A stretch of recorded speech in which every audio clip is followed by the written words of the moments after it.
Hi everybody, this is Mona and welcome to Butterflies Home and Garden. I wanted to come on just very quickly to show you I finally got around to harvesting some more of the collard greens. This is actually the third harvest off of the collard greens. You know, collard greens, they just really did very, very well this year. As you can see, they got a buzz cut. So I'll probably be able to get one more, maybe two harvests out of these before it's time to pull them all out and wait till next year.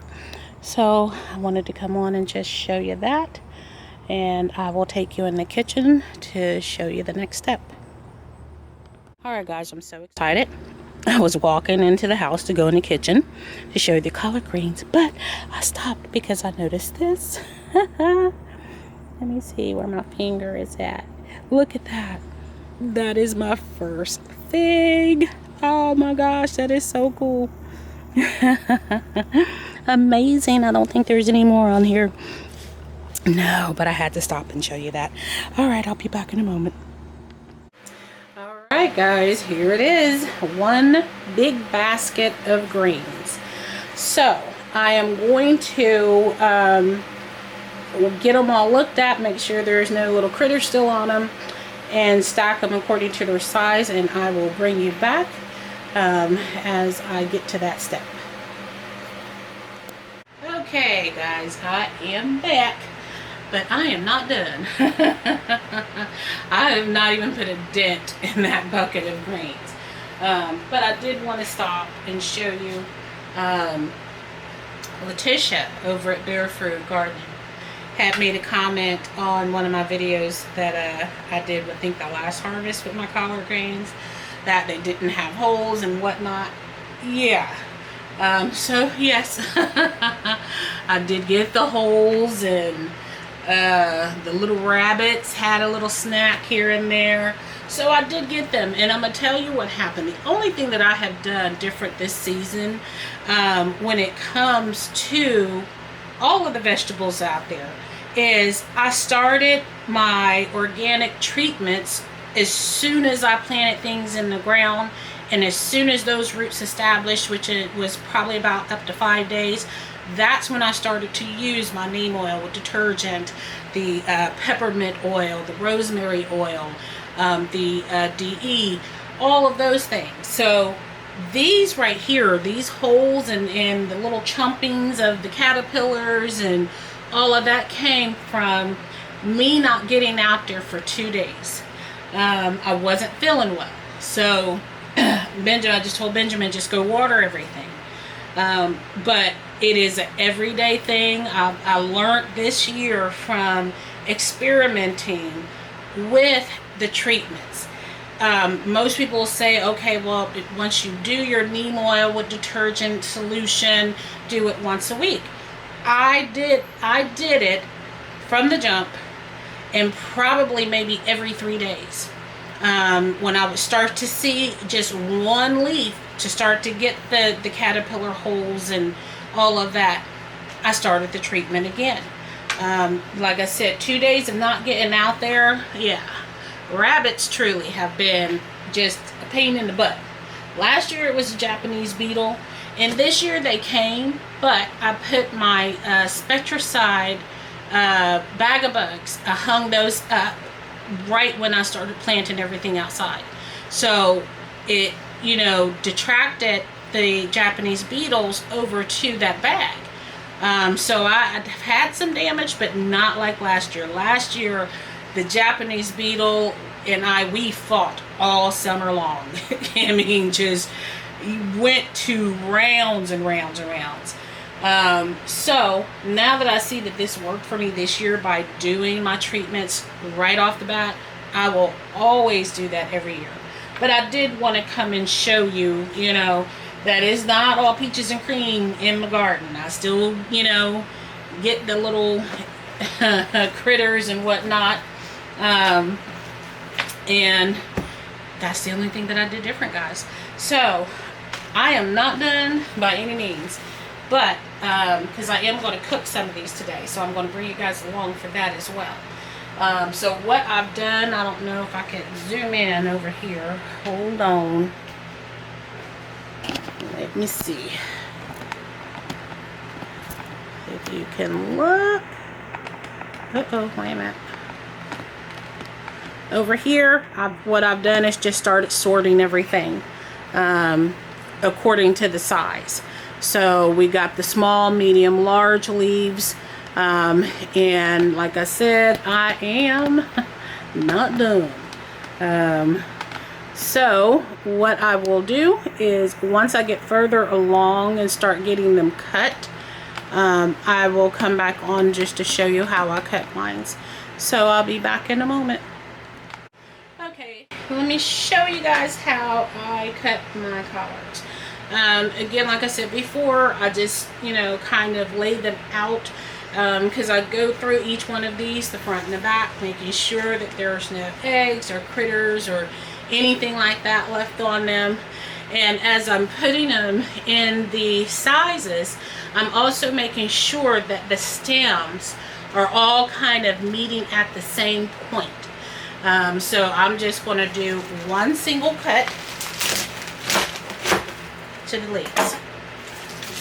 And I do this the way that my mother did hers. Well, she literally would just put each leaf on top of each other. So by me doing it this way, it just works out easier for me to do that. But in the end, you get the same thing.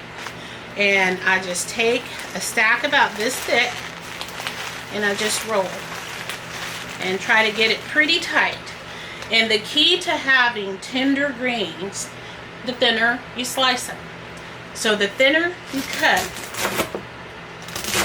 the more tender they will be. So I really go really thin at the end of where the stem ends, because if there are still some stems in there, you're gonna, you know, be cutting them so thin it doesn't matter, because it's all gonna cook down to be very, very tender.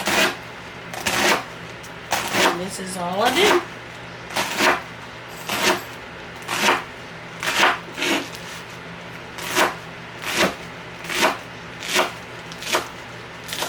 And that is it. And from there, I'll just scoop it up. And got some cold water over here going. And I do that until I am completely done. So I got a ways to go. I'm still getting them all, you know, looked over and cut. So I'll bring you guys back once I get enough to get a pot started with them, and I will show you the next step. So I'll be back in a little bit.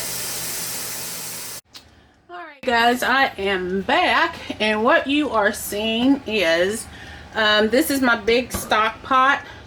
This is the best thing that I use to cook my greens. What I got down in here is a smoked turkey leg. So I'm going to be adding this, and I wanted you to see what I was talking about. You see how thin these are cut? You know, and I start to mix them up with some thicker pieces, but for the most part, this is about as thick as I cut my collard greens, because the thinner the strips, the more tender it is when you cook it. Now, most of the recipes that you have seen me made is my mother's. And my mom was from Tuscaloosa, Alabama. And this is her greens, collard greens recipe.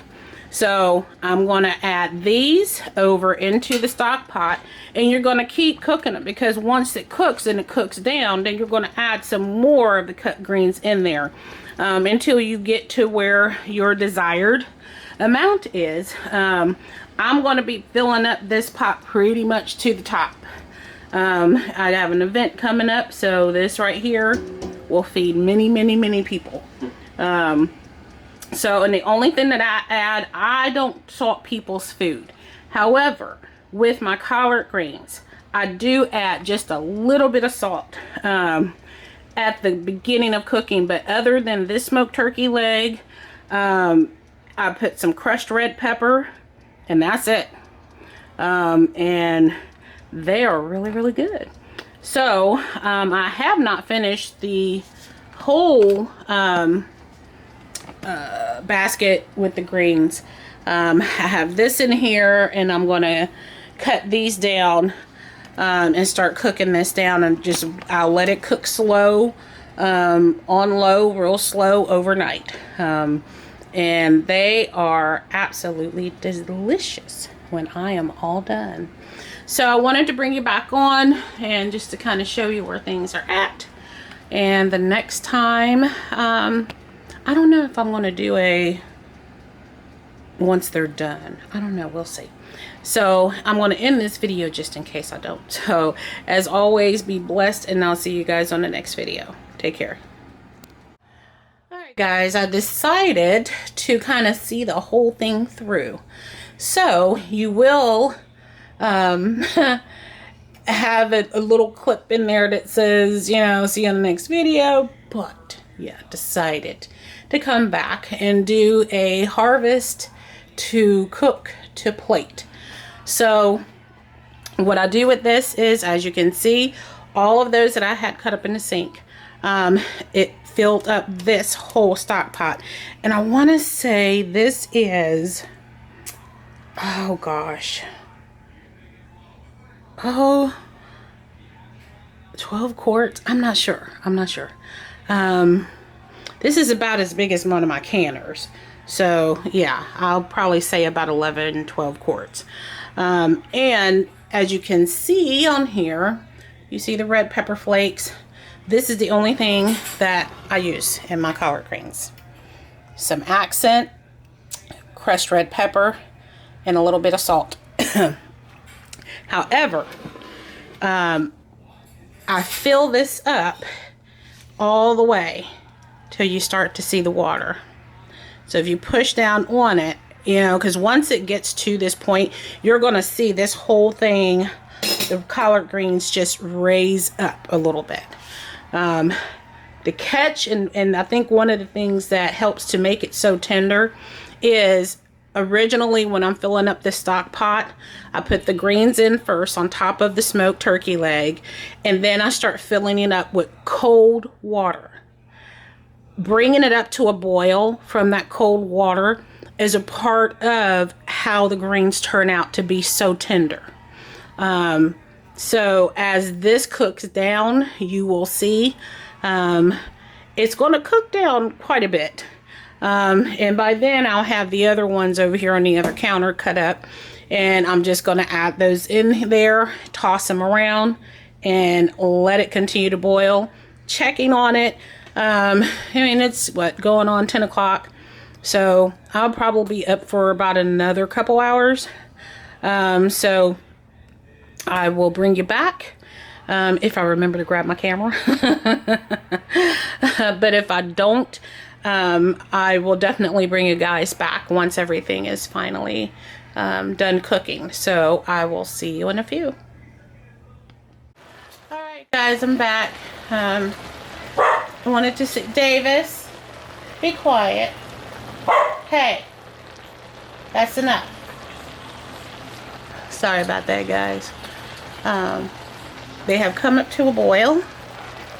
And I forgot to tell you, when I got everything in, I did also place the lid on top. And you're just going to come in here every 20 minutes, 15-20 minutes, and just pick it up from the bottom and stir it up. So I still want it to cook down some more, so I'm not going to add any more of the greens at this point. Once it cooks down maybe 4 inches, then that's when I will cut the other greens I got over there and mix them in with this. So you're just going to keep stirring until it's cooked down. Add the other greens, and then turn it down on low, and let it kind of simmer overnight. So but they're coming along, as you see. So I am about to call it a night. So I am cooking these, and then I'm going to freeze them until Saturday. So I will show you what it looks like on my plate then. So as always, guys, be blessed, and I will see you on the next video. Take care.